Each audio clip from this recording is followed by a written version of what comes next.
ओम नमः शिवाय।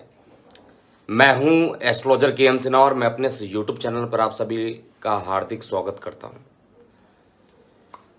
2023 का जो प्रारंभ होने वाला है उसमें कई प्रमुख बात जो मैं काफ़ी दिनों से रिसर्च कर रहा था और उसके बेसिस पर 10 महत्वपूर्ण भविष्यवाणियाँ, इसको आप नोट करके रखिएगा।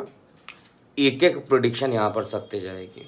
लेकिन 2023 में का जो प्रारंभ हो रहा है 1/1/2023 रात्रि 12 बजे कुंडली जो बनकर आ रही है, कन्या लगन की कुंडली बनकर आ रही है। ग्रहों की स्थिति देखिएगा तो केतु तुला में रहेंगे, सूर्य बुध धनु में रहेंगे, शनि के साथ शुक्र की युति मकर में, बृहस्पति मीन में ही रहेंगे और राहु चंद्रमा मेष में रहेंगे। मंगल वक्री अवस्था में प्रवेश करेंगे और वृषभ में आ जाएंगे। अब सबसे बड़ी इंपॉर्टेंट बात है कि मंगल जो है अगर पृथ्वी के सबसे पास रहता है तो उस कंडीशन में, इसको नोट कर लीजिए, मंगल पृथ्वी के पास जब भी पहुंचता है उस कंडीशन में आग लगने की घटनाएं होना, और मंगल जो होता है रक्तपात कराता है, युद्ध कराने की कंडीशन बनाता है। और ये 8 दिसंबर 2022 में होगा जब ये वर्ष प्रवेश करेगा। तो जहाँ पर ये कुंडली बन रही है, मारक ग्रह है, वक्री है और ये नवम स्थान पर रहेगा। मेदिनी के हिसाब से इस वर्ष जो होता है गर्मी खूब पड़ने वाली है। ये सबसे पहला प्रेडिक्शन है, आप इसको नोट करें। गर्मी खूब पड़ेगी, ये कन्फर्म है। इवन ठंडी इस बार उतना नहीं पड़ेगा जितना होना चाहिए, गर्मी का प्रकोप बहुत ज़्यादा रहेगा। सबसे पहली प्रेडिक्शन ये है। दूसरी चीज़ है, देखिए सूर्य पर जो स्पॉट्स होते हैं, बहुत लोग मतलब किताबी नॉलेज पे अगर हम बात करेंगे तो अलग होगा। स्पॉट्स पाए जाते हैं सूर्य के सतह पर।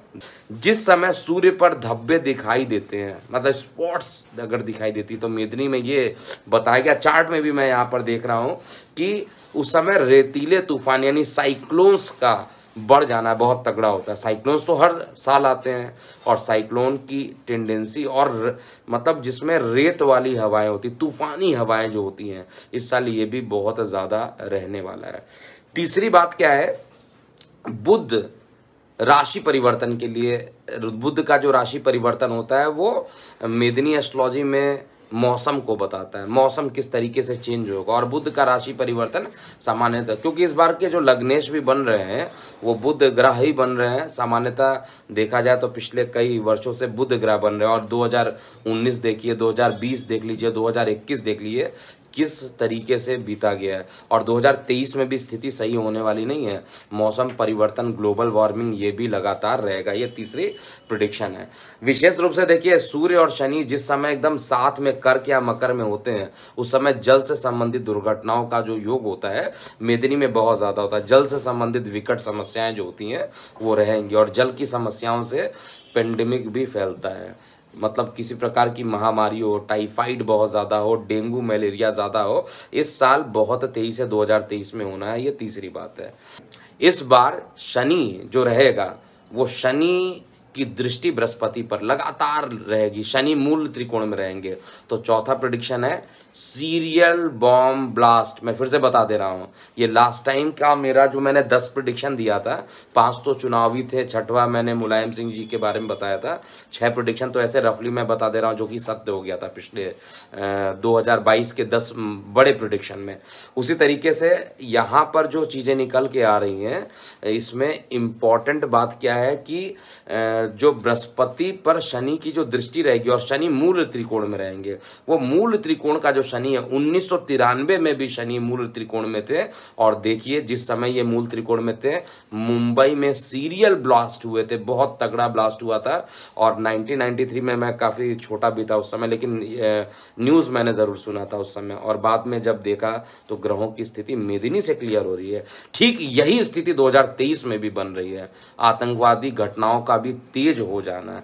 लेकिन इन सब के बाद भी 5वीं प्रेडिक्शन है कि भारत जो रहेगा वो विश्व में डंका बजाएगा। विश्व गुरु वाले कंडीशन में भारत की जो इकोनॉमी हालत है वो डे बाय डे इम्प्रूवमेंट होगा। जितनी ज़्यादा कठिनाइयाँ जो वर्तमान सरकार को होगी वो केवल मध्य में होगी। मई से लेके जुलाई तक का जो टाइम रहेगा वो भारत के जो वर्तमान सरकार है, गवर्नमेंट है, उनके लिए थोड़ी चैलेंजिंग रहेगा। उसके बाद कोई बहुत बड़ा चैलेंजिंग नहीं है। इवन हर जगह सरकार का जो होगा वर्तमान, जो इसको राजा कहा जाता है, जो भी रूलिंग पार्टी होती है, चाहे वो कांग्रेस हो चाहे बीजेपी, इस समय बीजेपी रूल कर रही है तो मैं ऑब्वियसली बात बताऊंगा बीजेपी के लिए।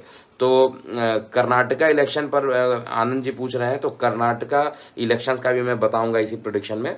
तो मेरी जो अगली प्रिडिक्शन बनती है वो एक युद्ध और भूकंप वाली जो कंडीशन है। वैसे भूकंप तो 24 घंटे में इतने भूकंप आते हैं, आप मेज़र कर लीजिए, लेकिन भूकंप, ऐसा भूकंप जो विनाशकारी भूकंप हो, जिसमें बहुत सारे लोगों की जान जा सके, उसको मैं भूकंप मानूंगा। नहीं तो आप भविष्यवाणी भूकंप का कीजिए, भूकंप डेली आते हैं, भूकंप डेली आते हैं, लेकिन इंटेंसिटी 6 से लेके 7 के बीच में आ जाता है, दैट बिकम्स वेरी डेंजरस, और साथ में सुनामी भी संभावना बनती। तो अब की आ चीज़ होने वाला है, जरा समझिएगा।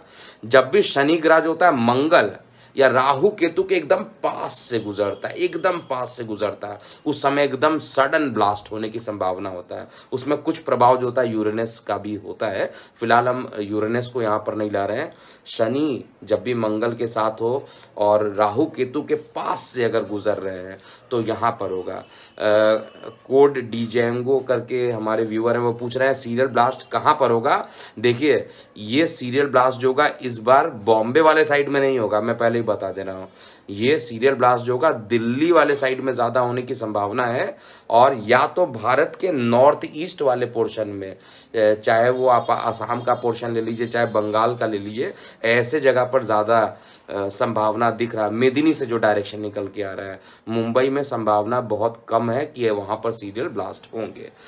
इसके अलावा जो भूकंप वाली कंडीशन आ रही है उसके डेट आप नोट कीजिएगा। मैंने जो कैलकुलेट करके निकाला है, एक तो मई में ही सबसे बड़ा भूकंप मुझे दिखाई दे रहा है। मई में एक बड़ा भूकंप आता हुआ दिखाई दे रहा है। डेट नहीं बताऊंगा, बस मंथ बता रहा हूँ। मई में एक टाइम आ रहा है, और दूसरा बड़ा भूकंप जो आ रहा है वो अक्टूबर 17 के आसपास का डेटा। इसमें 2 बड़े भूकंप आएंगे, और ये बड़े भूकंप, मैं फिर बता रहा हूँ, भूकंप का मतलब डेली भूकंप आता है। बड़े भूकंप का मतलब जिसकी इंटेंसिटी बहुत ज़्यादा होती है, और साइक्लोन्स ये भी आते हैं, हर साल आते हैं, लेकिन जिसकी इंटेंसिटी बहुत ज़्यादा हो, खतरनाक हो, उसकी मैं बात करूँगा। मुझे याद है मैं जगन्नाथपुरी के आसपास ही था, और उस समय एक साइक्लोन आया था, और पूरा जगन्नाथपुरी का अगर आप रेलवे स्टेशन देखिएगा पूरा उड़ गया था, इतना पावरफुल था। भारत का जो पड़ोसी राज्य है, यानी मैं बात करूँगा पड़ोसी राज्य पाकिस्तान, और दूसरा जो श्रीलंका की बात कर लिया जाए, चाइना की बात कर ली, सबकी हालत खराब हो जाएगी। और इवन अर्थव्यवस्था भारत को छोड़कर, देखिए भारत को छोड़कर हर जगह जो अर्थव्यवस्था होगी एकदम हालत ख़राब हो जाएगी अर्थव्यवस्था। और यूरोप साइड में मैं बात करूंगा, यूरोप में, और ये पूछ रहे हैं हमारे व्यूअर म्यूजिक बीट्स करके कि भूकंप किस एरिया में आएगा। देखिए एरिया जो मुझे निकल रहा है, क्योंकि शनि पे बृहस्पति की दृष्टि रहेगी, राहु केतु जो रहेंगे मेष और तुला में ही रहने वाले हैं, तो इसलिए जो डायरेक्शन बनता है वो मोस्टली साउथ वेस्ट वाले डायरेक्शन में ज़्यादा बन रहा है। और बहुत ऐसा आएगा तो आगे और भी रिसर्च करके मैं ज़रूर बता दूंगा। इसके अलावा ये जो मेजर प्रेडिक्शन है ये होने वाले हैं।